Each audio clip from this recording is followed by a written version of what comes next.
Hai, Assalamualaikum warahmatullahi wabarakatuh. Perkenalkan, nama saya Dila Saila dari program studi manajemen sumber daya perairan. Nah, kali ini saya akan menjawab pertanyaan-pertanyaan tentang dasar-dasar aquaculture mengenai pengertian akuariologi, akuarium, serta mengenai aquascape. Nah, yang pertama, pengertian akuariologi dan akuarium.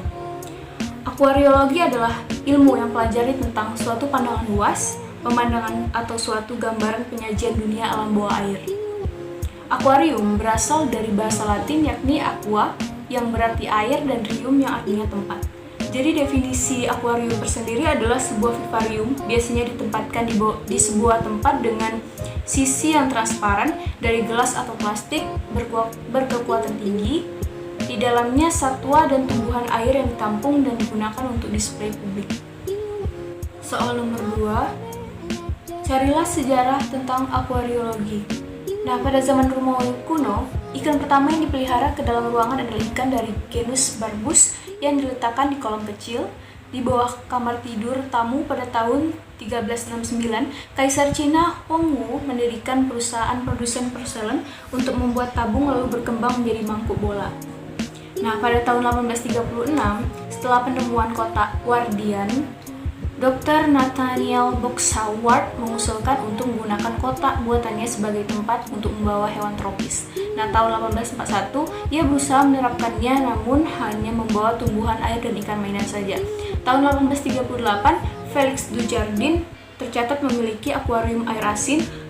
Nah, tahun 1846-nya, Annie Taini mampu mempertahankan koral, Scleractinia, dan rumput laut selama hampir 3 tahun dan dituliskan sebagai penemu pertama akuarium air laut yang seimbang secara ekosistem di London. Serta Robert Warrington bereksperimen dengan kontainer berukuran 13 galon yang diisi ikan mas siput untuk membawa akuarium secara ekosistem. Pada era Victoria, desain akuarium yang umumnya adalah salah satu sisi kaca dan sisi lainnya terbuat dari kayu dan dibuat kedap air dengan resin. Bagian dasarnya terbuat dari batu dan dihangatkan dari bawah. Desain lainnya lalu diperkenalkan dengan seluruh sisi tangki terbuat dari kaca dengan rangka dari logam. Pertanyaan ketiga, pengertian dan jenis-jenis aquascape.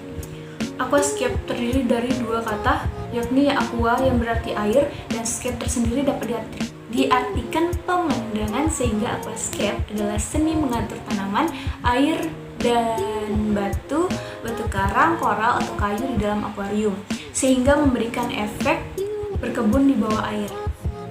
Jenis-jenis aquascape adanya aquascape air tawar dan aquascape air asin atau air laut. Nah, yang pertama adanya aquascape natural. Pertama kali diperkenalkan oleh Takashi Amano pada akhir abad ke-20, didesain untuk meniru landscape alami di dalam akuarium menggunakan batu atau kayu apung sebagai pusatnya. Yang kedua, aquascape Iwagumi. Jenis aquascape alami dan gaya Jepang, desainnya menggunakan batu untuk memberikan fokus visual utama di akuarium. Kemudian yang ketiga ada aquascape Dutch style atau Belanda. Aquascape ini menempatkan kontras warna-warni dari berbagai bentuk tanaman pada media tanam seperti dalam pengaturan baris. Nah, yang keempat ada aquascape Taiwan. Desain ini menggambarkan kehidupan atau lingkungan manusia dengan menggunakan aksesoris, replika rumah, boneka atau orang-orangan, jembatan, dan lainnya. Nah, yang terakhir ada collectority style, yakni desain bagi pemula dengan konsep hutan belantara. Pertanyaan selanjutnya, tulis tahapan membuat aquascape. Nah, yang pertama, kumpulkan bahan yang diperlukan seperti akuarium, pupuk, pasir, bebatuan, tanaman, pompa saringan, dan lampu. Nah, kemudian taburi dasar akuarium dengan pasir malang atau kumis. Ketebalan pasir di permukaan akuarium kira-kira sekitar 2-3 cm, sedangkan untuk bagian pinggirnya pasirnya lebih tebal. Kemudian taburkan pupuk di bagian tengah akuarium yang memiliki dasar pasir lebih tipis, lalu hias akuarium dengan bebatuan. Selanjutnya, mulai bercocok tanam dengan menaruh tanaman untuk akuarium. Ketika menanam, isi 1/4 akuarium dengan air terlebih dahulu, Lalu pasang peralatan penunjang berupa pompa, saringan, hingga lampu air sirkulasi udara dan cahaya yang dibutuhkan ikan dan tanaman terpenuhi. Lalu yang ketujuh, masukkan ikan hias ke dalam aquascape. Dan yang terakhir adalah beri pupuk secara rutin dan rawat. Pertanyaan selanjutnya, faktor apa saja yang mempengaruhi kondisi aquascape? Jelaskan. Yang pertama, faktor air akuarium. Menjaga air tetap bersih adalah hal yang wajib.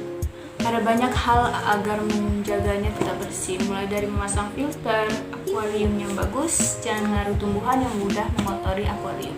Nah, yang kedua, faktor cahaya lampu. Di dalam aquascape harus mengontrol waktu kapan lampu harus menyala dan dimatikan. Ikan membutuhkan waktu untuk beraktivitas dan waktu untuk beristirahat.